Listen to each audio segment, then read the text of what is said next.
Welcome to Q&A, a little bit of an unorthodox episode today. My name is Nayim Edwards. I am your host. Before we get started, we got mail from the Black Poe, and we are about to open this and show y'all what Poe sent.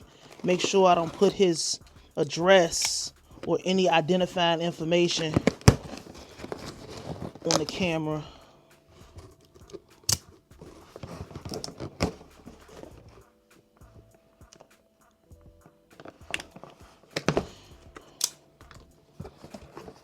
So nope.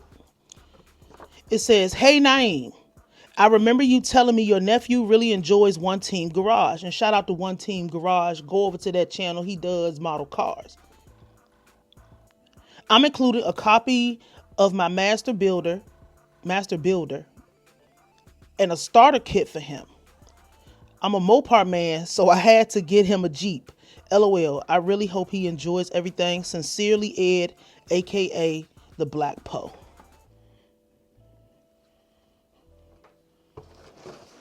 Okay.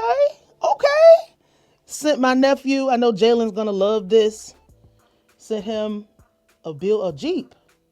It's green too. It's really nice. I'm so appreciative of you, Poe. I really like. This is crazy.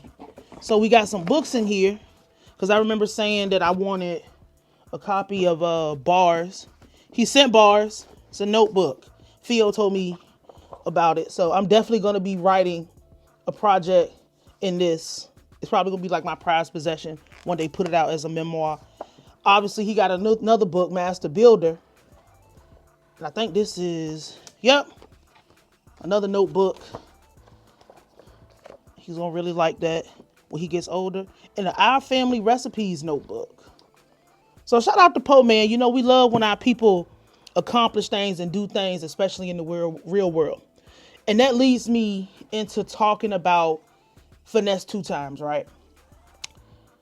Finesse2Tymes, I see a lot of these people who don't work in the industry, and it's not to beat up on them or nothing because they wouldn't know. So we're not going to beat up on folks because they don't know something.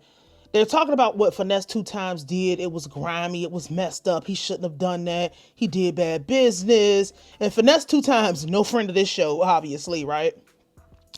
He's a very good example of somebody to keep your eye on if you want to learn the lessons of business in real time as you're going through with your career, right?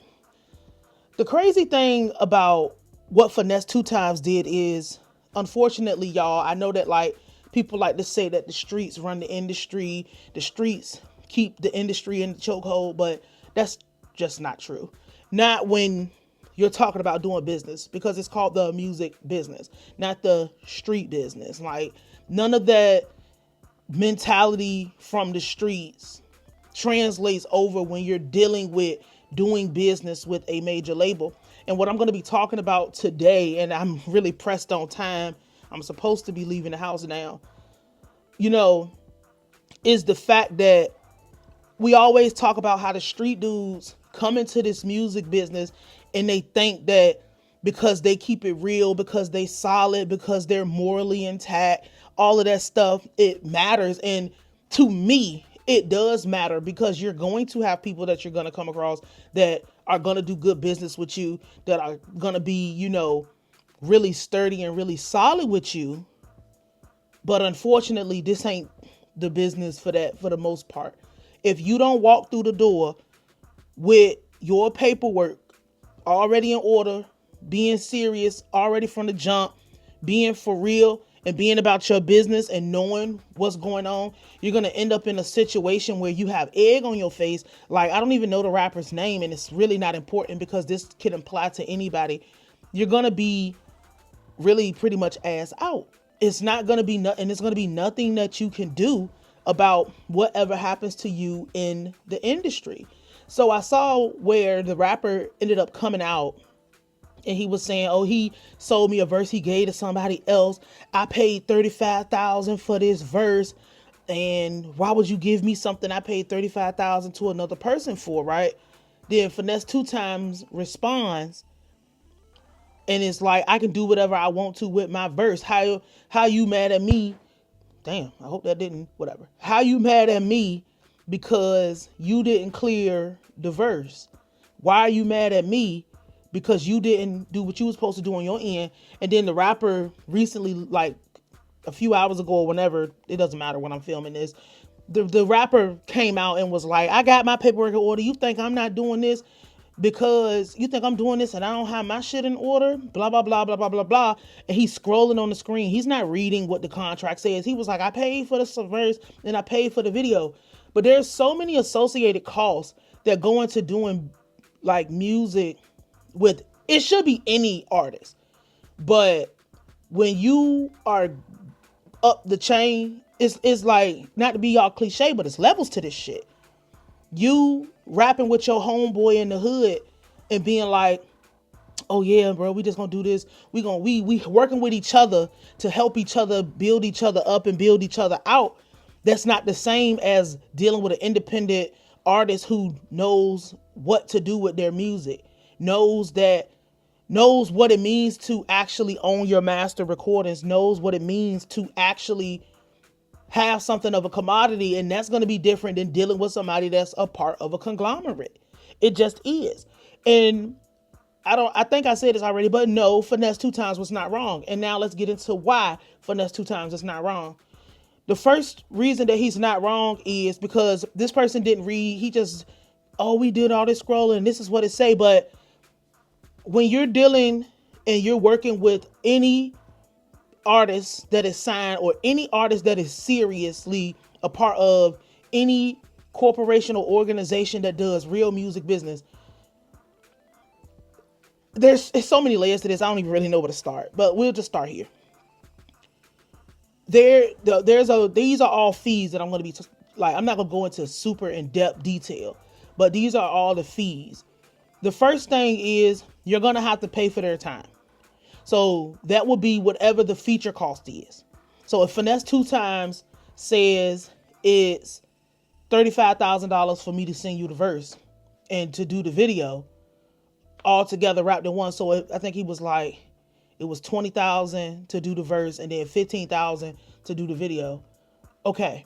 That is just the service fee for this person to actually do this. The second thing is you're going to have to clear the song. These are just the basic levels, because then after we get off of service fees or service fee and clearing the songs, then I gotta keep up with the time.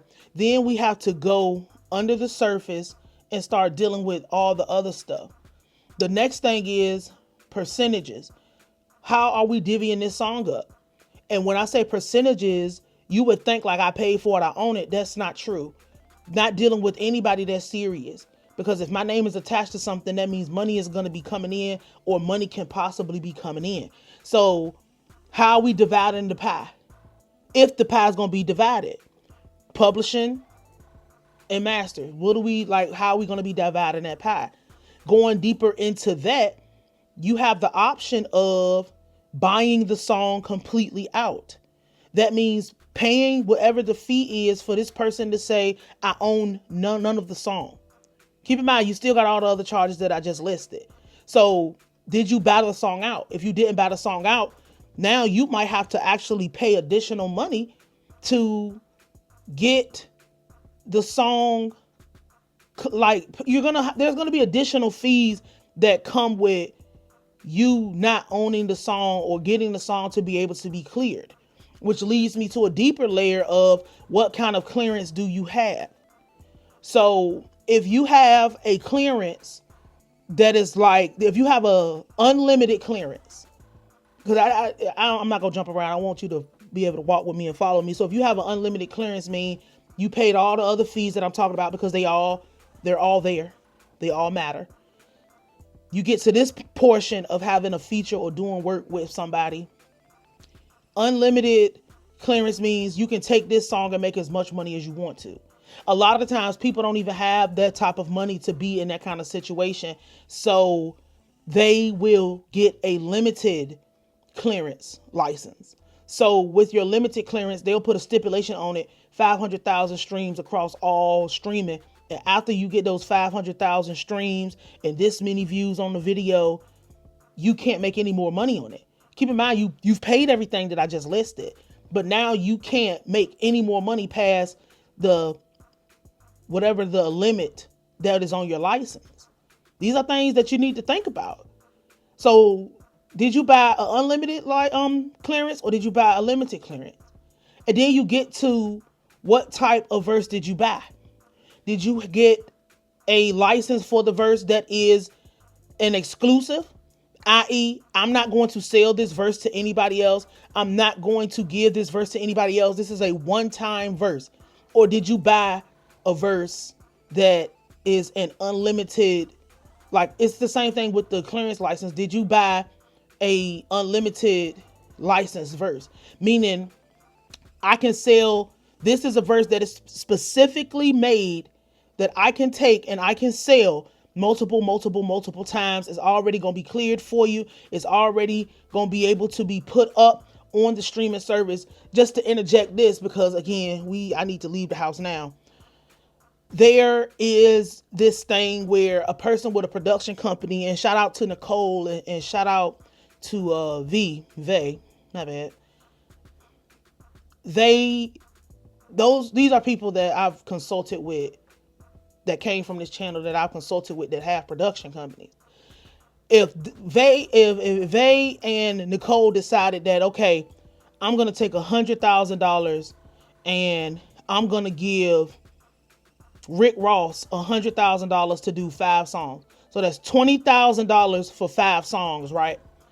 Rick Ross says, thank you for the check, Nicole. I'm going to do these 5 songs.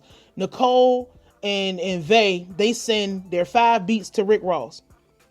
So 5 songs, 5 beats.